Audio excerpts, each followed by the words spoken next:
This podcast is brought to you by Montecatini Eating Disorder Treatment Center, based in Carlsbad, California. Guys, I am so excited to be partnering with Montecatini for not one, but two amazing events in February. First up is the Montecatini Symposium, and I'm so excited to be giving the opening keynote address. I hope if you're a helping professional, you can join us for this day of connection, learning, and growth. And the best news is it's only $15 in advance. The second thing I'm really excited about is my first Body Kindness workshop of 2018. So on Friday, February 23rd, I will be leading a Body Kindness workshop where we will be focused on cultivating our inner caregiver.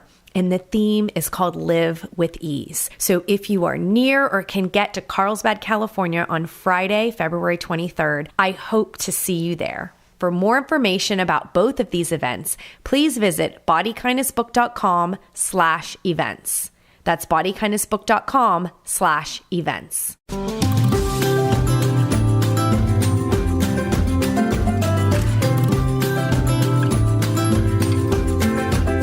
I'll give a few examples of this because it's really important. It's how you can start to clarify your values even more. And then are your earning, spending, giving, investing, saving, so on in alignment? They aren't always every year. We can work towards that, but we may not be there now.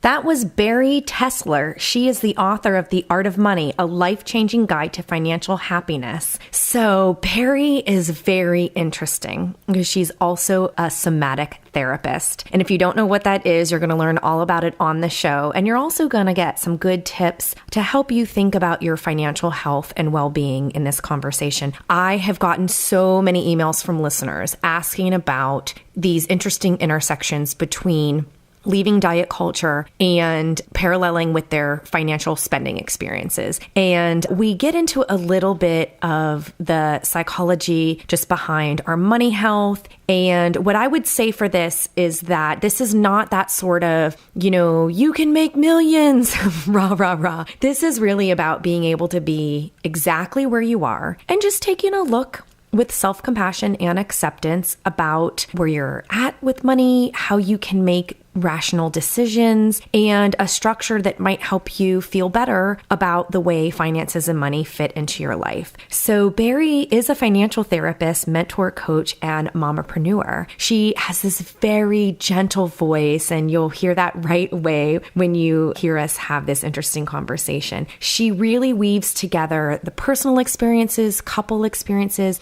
and creative ways to teach about managing money in your life. She also does coaching. So she has a program called The Art of Money. It's a year-long money school and talks about money healing, money practices, and money maps. And you'll get a little taste of what that's like in the conversation we have here today. So I really hope you enjoy the discussion. If you like topics of money and money health and you would like us to take this further, shoot me an email, Rebecca@bodykindnessbook.com. I was very interested in our discussion and I felt that we could talk forever, or I could talk about other different types of money intersections that maybe we weren't able to cover. So if this is something that you have a special idea for, I'd love to hear from you. And before we tune into the show, I just want to let you know that we are doing the Spiral Up Club, and it's still open if you'd like to get in. This is our year-long exploration in being good to yourself with body kindness. So it's journaling prompts from me delivered right to your inbox, as well as a very supportive and collaborative private group on Facebook. So if you're interested in that, visit bodykindnessbook.com/spiralup. And all the month of February, we are asking listeners if they have any disposable income to donate any amount. $5 is great. If you're a listener and you're getting benefits out of the show, you can find out how you can donate at gofundme.com/bodykindness. Bari Tessler, hey, how are you doing today? Welcome to the show. Thanks so much for having me. It's early, but I'm happy to be with you. Well, I wanted to start by first telling you a short little story about how I came to hear about you, because I know you have a book called The Art of Money. And I remember when your book came out, I want to say it must have been, was it 2015? 2016. Okay, 2016. I knew it was somewhere in that window. So I sold what became Body Kindness. It was a different idea in December 2014. So I wrote a lot to a different title in 2015, and then we shifted course And the manuscript ended up being due in early 2016. But anyway, I knew from personal experience in my work that there are lots of intersections between our financial habits and our personal health and well-being. And when your book was out, I was like, this is the book I need to read. And whether I blame my 2 kids under 3 years old at the time or stress or whatever else, I have to admit, I still haven't read the book, which is not like me because I know I need to. So it's going to be on my list for this next year. Like I knew when I saw your videos and heard your voice, it was like a yoga teacher, but for finances. It literally was like the caregiver that I talk about in Body Kindness. And it was so like, yes, this is what I need. I love the leading with compassion that I get from reading your blog posts, from listening to your podcast. It's so aligned. I think the listeners are going to love it. So let's give them a chance to just first talk about your book and your work, because I think they're really going to be able to take away some important insights as to how this is going to integrate with being good to ourselves and creating a better life. Sure, they're connected, right? They can't be without each other. So for me, this book, The Art of Money, A Life-Changing Guide to Financial Happiness, is based on a methodology that I've been teaching for 16 plus years. And a decade before that, I trained to be a somatic therapist. So in my 20s, I went to graduate school to study somatic therapy. I learned how to listen to my body again. I learned how to listen to my body's messages that I had been overriding for so many years. I was steeped in movement meditation practices. I was steeped in the topics of body and food and health and intimacy and sexuality and grief and death. And that's what I really thought were going to be my topics as a therapist. And then my school loan came due and I flipped out and I thought about running away and traveling the world forever, running away from the bills. Yes. And not facing this student loan bill because I was in the mental health field and I was with a master's degree making $11 an hour. And I remember not being able to get a massage, or remember not being able to buy really good organic dark chocolate and show up at potluck dinners with a lot of chocolate. I love chocolate. And I was realizing on $11 an hour, I couldn't do any of the self-care that I really needed. I was working in the mental health field, 40 hours a week. Mm-hmm. And then the student loan came due and it just flipped me out. And I realized that money was the missing piece in my education. Growing up, there was no training in small increments on a practical, emotional, psychological, and spiritual level. It wasn't in high school, except for that one accounting class. It wasn't in college. Even in graduate school, training to be a therapist, we completely left out this topic. So I thought I was the only one with these issues. I thought I was the only one who had money shame. I thought I was the only one, who didn't have a relationship to money. And pretty quickly I looked around and realized I'm not the only one. My community, from all different economic backgrounds and ethnicity and lineage backgrounds and income levels, we all had money issues and we all had strengths around money and we all had challenges. And I felt I was being zapped to create some kind of methodology that I needed and then everyone else around me needed. And the only way I was going to do that, the only way I was going to have a relationship with money was if I could bring all of the practices that I had been living and steeped in my 20s, in Boulder, Colorado, at Naropa University, with all the gentleness and love and compassion and practice, right, that I was steeped in. If I could bring all of that to a methodology, then maybe I could learn how to have a healthy, creative relationship to money. And it had to be steeped in sacredness, and it had to be steeped in deeper meaning and playfulness and creativity and all the tools, all the body-centered tools and all the practices, and not this tough love. There's tons of traditional money books out there that tell you exactly how to save, how to invest, how to pay down your debt, right? Mm-hmm. What percentage of your income should be saved each month, on and on. And there's so much more. There's the emotions, there's our psychology, and so on. And I've been teaching this methodology for 16 plus years. I used to teach it in tiny little groups of 10 people in 6-week classes. I don't know how I did that. And now it's a year-long program. Mm-hmm. And we have... Yes, I was just remembering that you have a program, and I was going to ask about that because, A, I'm interested in it. Yeah. Can you talk a little bit more about the program? Sure. Well, the book and the program are very similar. I started, as I was saying, I've taught this work in groups over and over and over and over because I love having a handful of private clients and I take them on every few years, but I knew from the beginning I had to teach in group. Again, because we all have money issues. I wanted people to come from all different backgrounds to be in the same room. The person who came from the middle class background, me, the person who came from the wealthy background, the person who came from more working class. I wanted us all in the room. It's not easy. We all have things to learn from each other. The person who came from the wealthy family has issues. I could go on and on about where we come from and all of that and how that shapes us.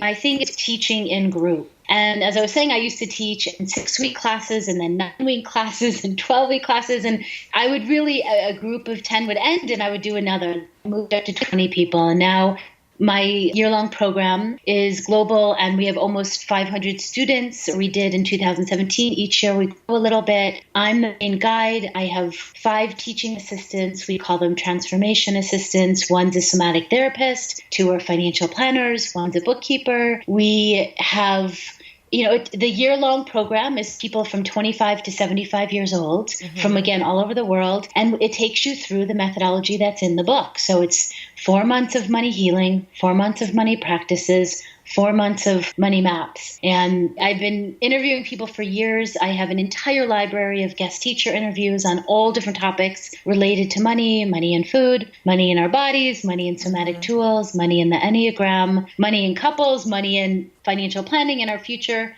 money in it, on and on and on. But there's a very clear framework and a step-by-step. And some people do it that way and some people then jump around. And then there's a very private, in Facebook it's a secret group that's very active and I'm in there a lot. And then we have a monthly community call with the community and so on. So the book, though, came after years of me teaching this over and over and over and over, and fine-tuning the methodology, maturing it, seeing what worked, what was missing. I remember early on, there wasn't anything about forgiveness. And people were saying, okay, I can't get to the money practices. I can't set up a bookkeeping system because I'm not going to sleep at night. Or I keep thinking about this thing from my past where I didn't read a contract and I didn't read my prenuptial contract and I got married. And years later, we're now getting divorced.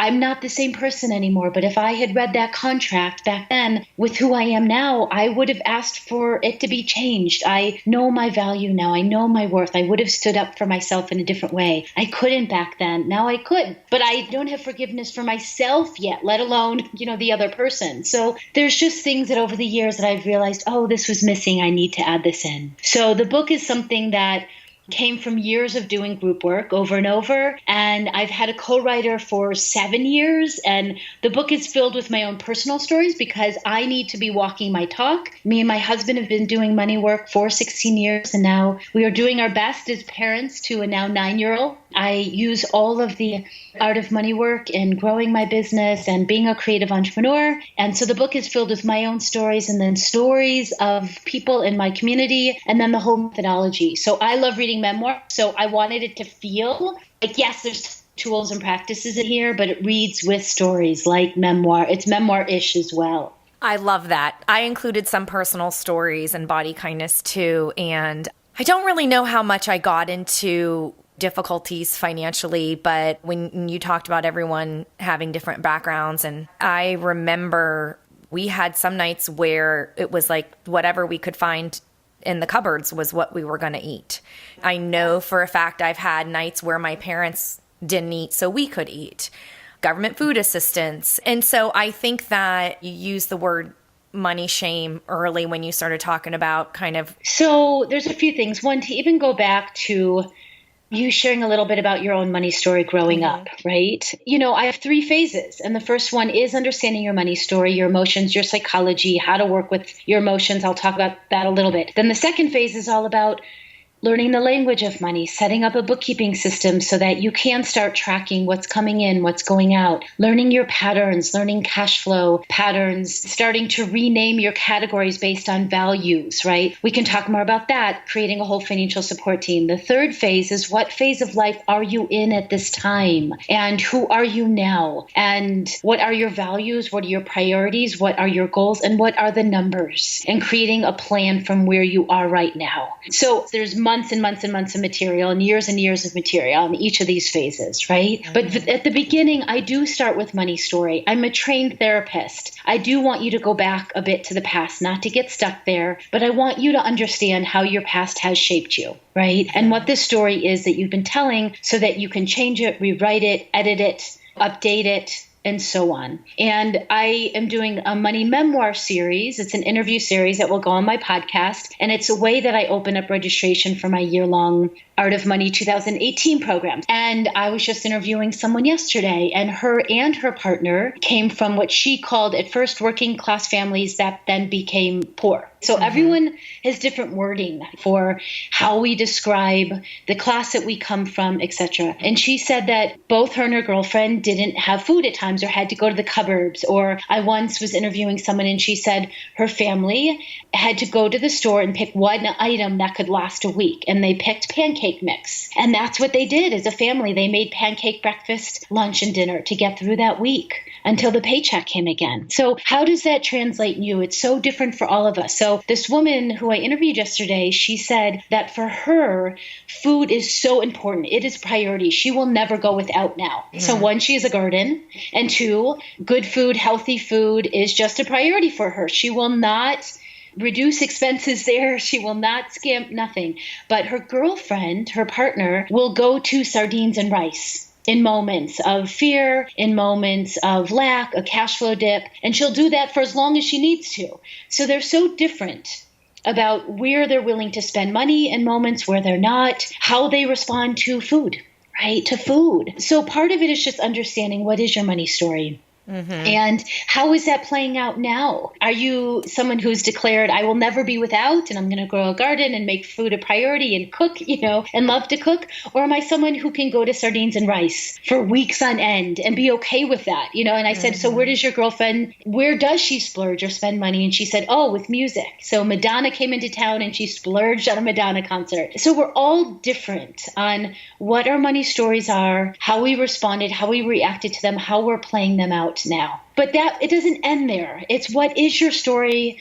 We can understand it. So another positive part of this woman's story is that she learned from her father that you can create your life. You can make things happen out of nothing. She was invited to go to Europe actually it was part scholarship. And then her father said, we're going to raise money. We're going to do a fundraiser in the community for the rest of it. And he did that for her and taught her that you can get support and you can create things and make things happen. So we all learn positive and negative and conscious and unconscious things from our family. So that's an important piece. But that's just one of the pieces is what did we learn from our family of origin? What are we playing out today? What patterns? A big thing in that are what are your emotions? Mm-hmm. Because this for me was such a missing piece when I went to all the traditional money books. They were telling me practically what to do. And it was very much, as I said, tough love. This is how you do it. And if you don't, something's the matter with you or you're not smart or you're stupid. Mm-hmm. And I grew up not being good at math or not really being interested in math. And so I had equated if I'm not good at math, I can never do money. If I'm not good at math, I can never learn a bookkeeping system. And when someone sat me down and metaphorically held my hand and taught me how to use QuickBooks, my mind was blown open. I was like, I'm a therapist and a dancer and a creative person, and I can use the other side of my brain. And the bookkeeping systems, they do add everything up for you. They do the math behind the scenes and they track everything and then give you these reports. And it was so empowering. Mm-hmm. It was so crazily empowering for me to go from throwing away my bank statements because what do you do with them? I don't want to see my numbers. I'm terrified to look like so many people are. I don't know how to understand them or read them and so on. So when someone sat me down, and I always say I had my box of tissues so I could have moments of crying. Mm-hmm. I had my feel the chocolate. Feels, right, girl? Totally. I had to have my dark chocolate along the way. I love dark chocolate. I eat it daily, have my entire life, and probably will forever. I'm about to turn 49 in a couple of weeks. So it's like, I feel like it's part of my medicine. So when I was learning this, I had the tissue, I had the chocolate, I learned it. It was incredibly empowering. So there's so much that we did not learn growing up. I want people to get really empowered with the language of money, with learning how to track a system, whether you are a teacher, whether you are starting your own business, whether you work in the corporate world, whether you're a stay-at-home mom, right? Running the household finances, we need to know what our numbers are. And yeah, they're scary at first because it's unknown, or we think we're going to be hemorrhaging, or, some people get in there and they realize they're making more money than they even knew, but they weren't even looking, or they realize they're making less, or they realize there's a gap in what they need, but we need to know. We need to see what the numbers are. And I think our fears and anxieties could keep us from wanting to face that. And when I've worked with clients, this one client in particular who taught this to me, I will always remember it. And she was recovering from an eating disorder and also drug addiction. And in her drug rehab group, she said, oh yeah, we were working with acronyms for fear that I think you would love. And I was like, okay, what are they? And she said, well, that it's basic, when you see yourself at that pivot point of a decision, that it's either face everything and recover or fuck everything and run. Yep. And it's like, which one do you want to do? Yes. And right. And with my school loan, I was like, I considered the fuck everything and run. Don't we all on a regular basis sometimes? We need to present ourselves with options. We really do. The thing is that fear is one of the emotions that comes up around money. Fear and anxiety, or fear and anxiety. But there's so many others. For some of us, it's deep sadness that we're not being taken care of, or that our needs as kids were not taken care of, right? And we're still waiting for someone to do that for us instead of, no, it's us. It is us, We are our caregivers. And that's a good point. If you had issues with attachment, difficulty in your relationship with your parents, or have other ways that your needs were not met when you're younger, you could be holding on to some of those traumatic experiences. And even though you are in a different place right now, not necessarily feel that and not necessarily see that. And it sounds like in the work that they would do, which, by the way, I know what a somatic therapist is, but maybe listeners don't. So maybe you can give them like a 1-sentence summary so that they understand that part too. Okay. 1 sentence. Hard to, and really simply, as a teenager, I asked my parents if I could go to a therapist. They said yes. And I was sent to a regular talk therapist, which was fine. But I was playing games with words and playing games in my mind and just playing games because I needed another modality to help bypass my mind and my thoughts. And so that's why I discovered what somatic therapy was, because I would also at that time go into my room, shut the door, play loud music, and dance out all of my emotions, anger and sadness and so on. I'd come out of the room after having moved and danced all these different emotions. And then I could articulate what was going on to myself, to my parents. So in my early 20s, I thought I made up dance therapy. I traveled to Israel for a year and I thought I made it up one day. It originated with you. It didn't. I get to Jerusalem and learn that there's graduate programs in dance therapy and somatic psychology. So it's simply, I'll give a tool so people can get a taste of it. But we hold trauma in our body. We hold memories in our body, the beautiful and the challenging and the painful. And everyone is trauma from small to medium to large. We just do. That's my experience. That's how I see. And so at the very beginning in my year-long program, or when anyone works with me, we start with somatic tools because we need to bypass the mind. The mind is wonderful. Our intellect is wonderful. But I want to teach you how to feel your feelings, how to listen to your body's messages, how to tap into your intuition. All of this is essential when we're relating to money. All the practical things are as well. I love them equally, right? But at the beginning, because so many people have mild to large levels of trauma or things from their childhood that are still replaying themselves. So one of the very first tools I give is the body check-in. And it's such a simple thing. It's just stopping and pausing in all of these daily money interactions. Before you're going to have a money conversation with your spouse, in the middle of one in the heat of the moment, when you're horrified because they spend differently than you, when you're in the middle of the grocery store, or when you're leaving the grocery store and you do a check-in, or at the mall, you're leaving it afterwards, right? You can do a body check-in before, in the middle, or after, whenever you remember. And it's just stopping and pausing 10 seconds, 30 seconds, and asking yourself to check in on a physical level. What do you notice? On a sensation level, what do you notice? On an emotional level, what do you notice? And that spectrum is, as I was saying, fear, anxiety, sadness, anger, completely checking out, going numb, jealousy, guilt, and so on. And then the other side is hope, possibility, excitement.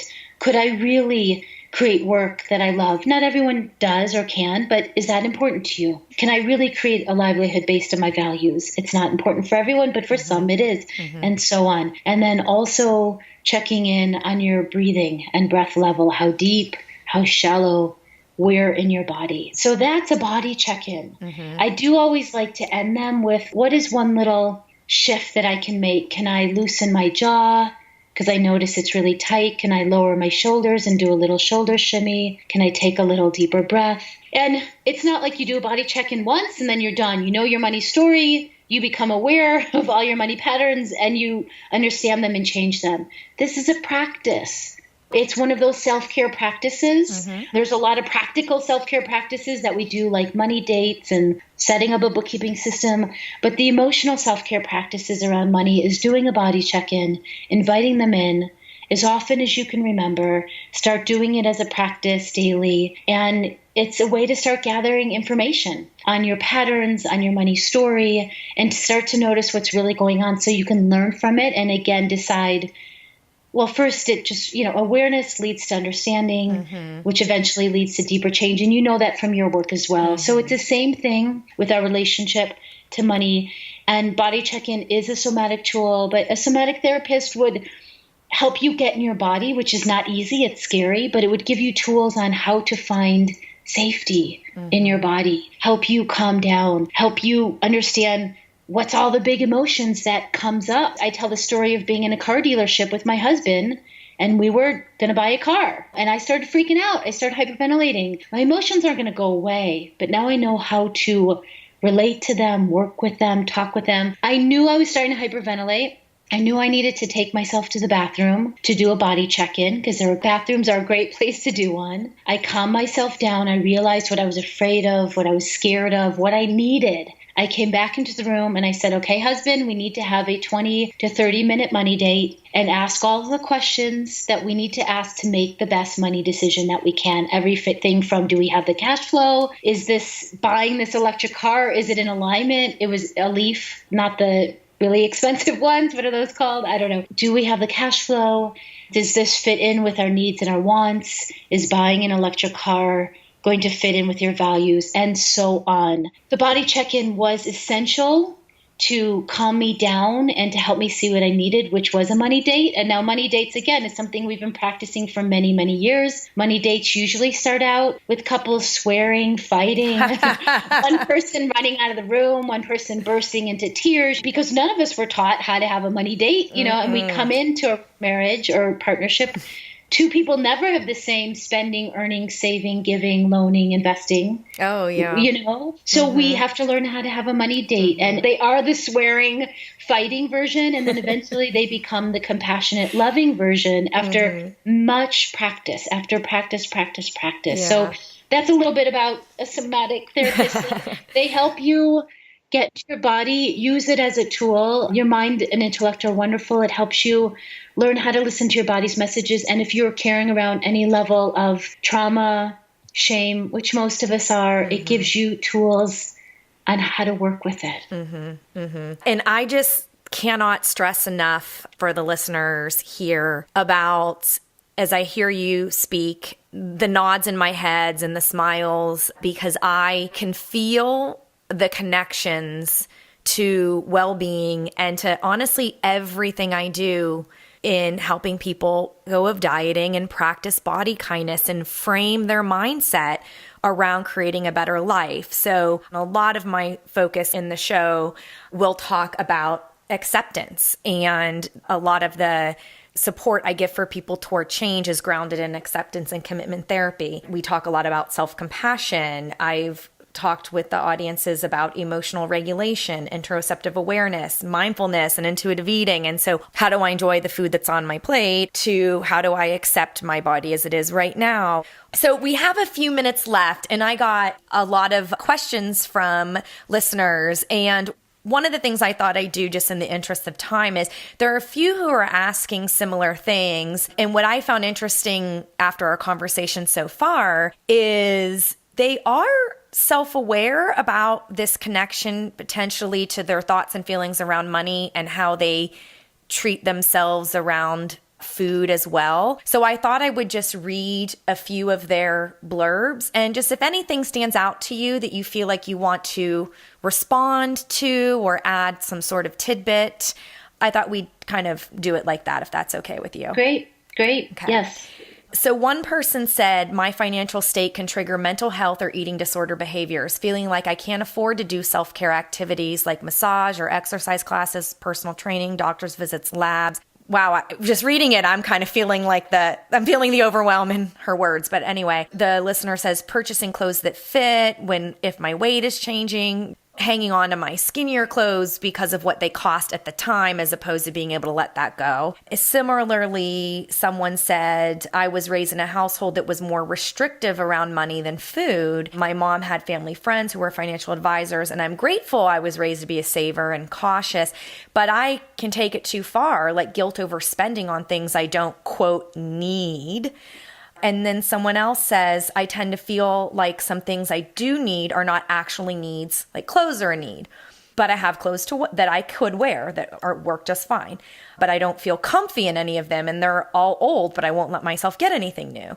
So how can I feel better about spending money on myself other than food or shelter? Okay, so these are such nuanced questions, right? They're very particular and personal. And yet, I mean, each of these, at least 50 of us listening will go, oh, yes, me too. And I also really get it because I'm in perimenopause. And so I'm up a size or two. And I just cleaned out a third of my closet just to let them go. And then bought a few new things that feel so comfortable right now. And I got the cheap version and the expensive version to see which one I would love. And I wound up getting 3 expensive versions, returning 2, keeping 1, and then buying a few cheap versions, and those fit perfect. So I went into my closet recently with a similar thing. So that's a little personal thing around it. But how I work with it is, again, I have 3 phases to my work. And I'm teaching people a framework and a methodology that takes an entire year to learn and then years and years to fine tune. And every year we're updating, and I will be doing this work until I take my last breath, right? Aww. So it's not a quick fix. It's not quick. These are not easy questions to answer, but they're so important. So part of how I do this, I'll talk a little bit about the 3rd phase, because the 3rd phase is the money map.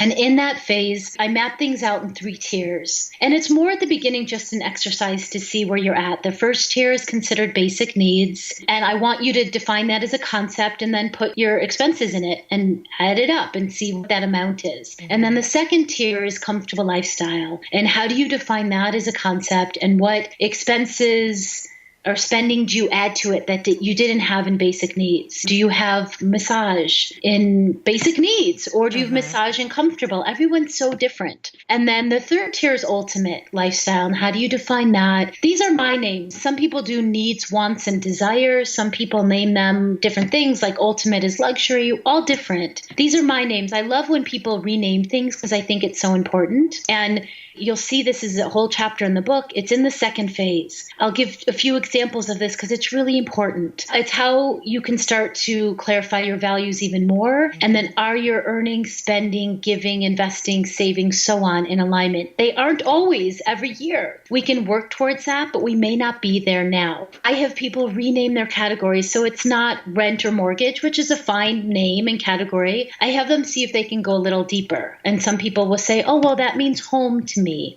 or that means sanctuary to me. Or someone once said love shack. She was recently married for the 2nd time and happy and really, so she called it love shack. She renamed her category of mortgage to love shack. So every time that bill was paid or that money was transferred over to pay for mortgage, she was honoring love shack. Now it's a tiny little change, but it can make a difference. I'll give you 2 more examples. A debt. Some people, it's always like that damn debt. I suck. I went into debt instead of whoa.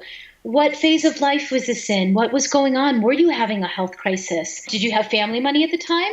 Did you have savings that you used? Did you have a 0% credit card that you used very intentionally for a period of time? What happened? Were you leaving a corporate job to start your own business? Did you have baby number 1?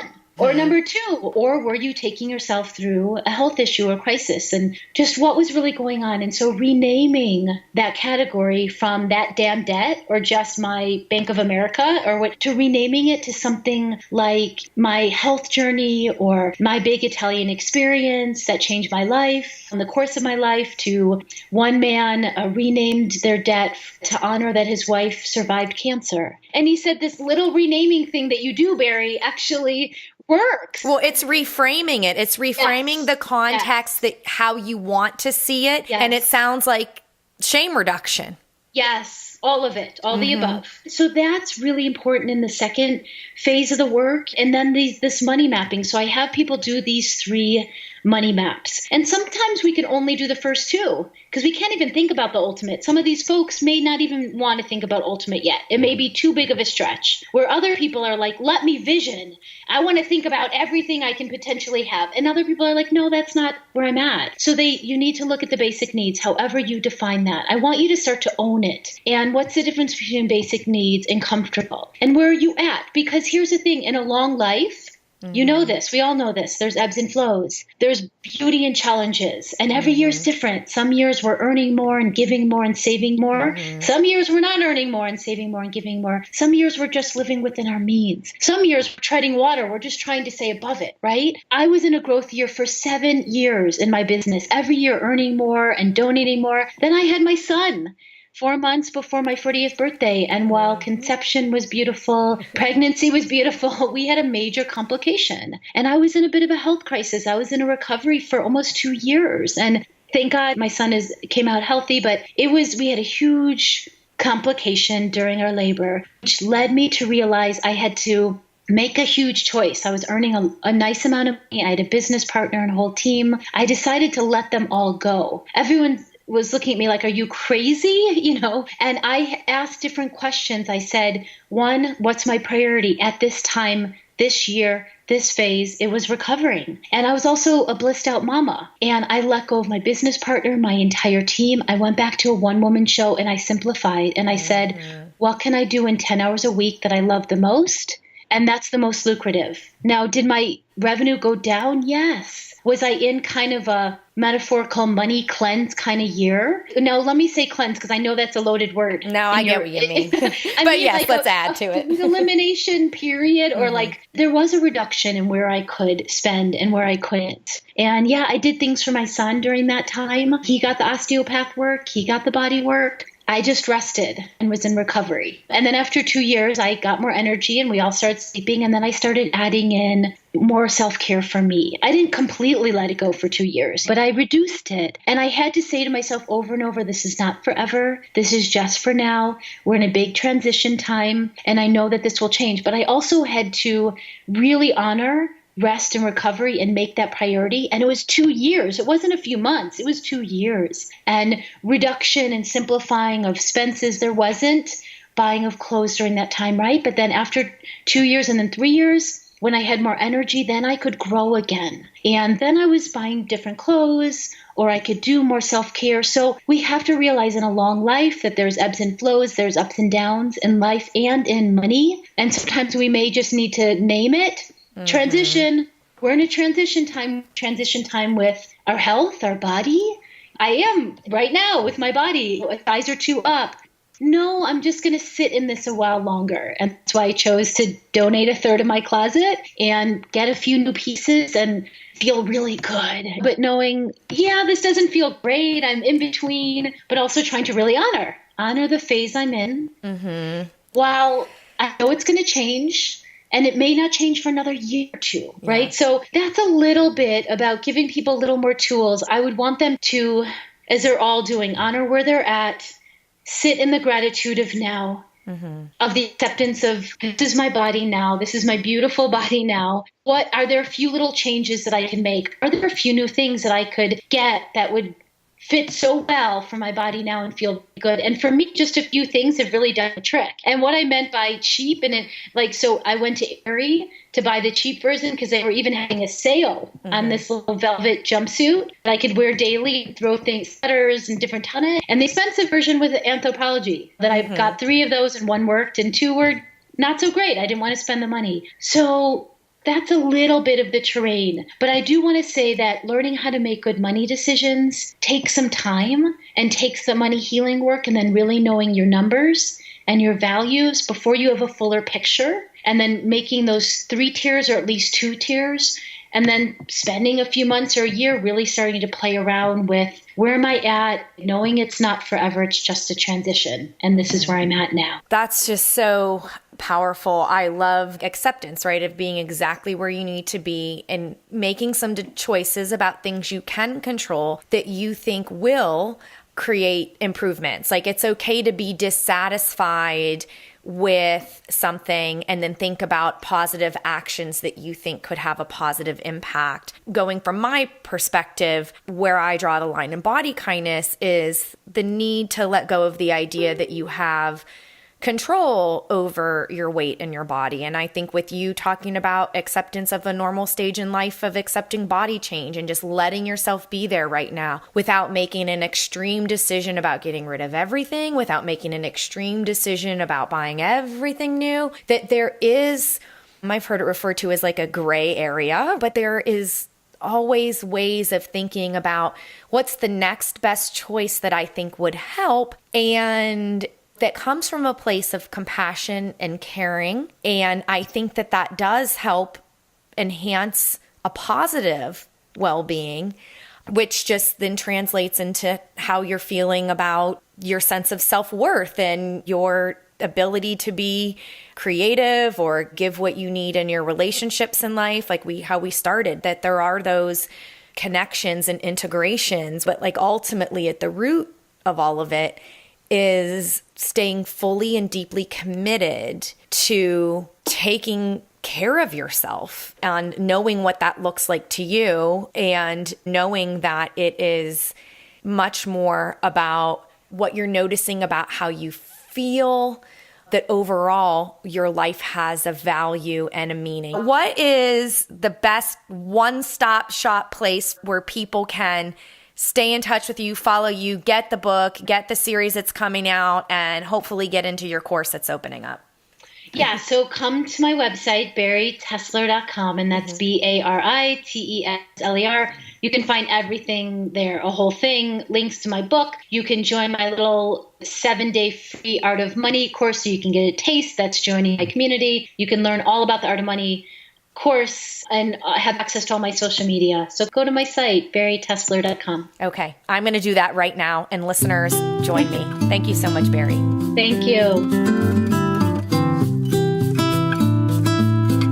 And that's our show. Let's continue this conversation in our Facebook group. Just search Body Kindness Podcast and ask to join the group. We also love ratings and reviews. Please subscribe to the Body Kindness Podcast and give us an honest rating and review. And if you can, tell a friend. If you'd like to support the podcast for the 2018 season, please donate at gofundme.com/bodykindness.